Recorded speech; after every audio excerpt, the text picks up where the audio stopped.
Kryetari i Partisë Demokratike Sali Berisha foli para mediave për strategjinë e opozitës kundër qeverisë Rama, duke e cilësuar rrugën e vetme për largimin e kryeministrit, reagimin e qytetarëve nëpërmjet protestave.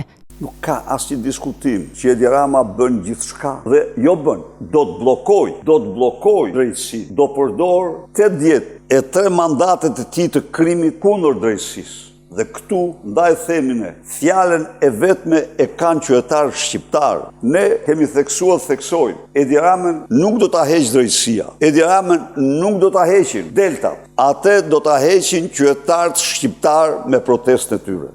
Teksa rënditja ato që i cilësoi si afera të qeverisë, Berisha hodhi akuza për Durana Park në Durrës, i cili sipas tij ishte një skem të madh korrupsioni.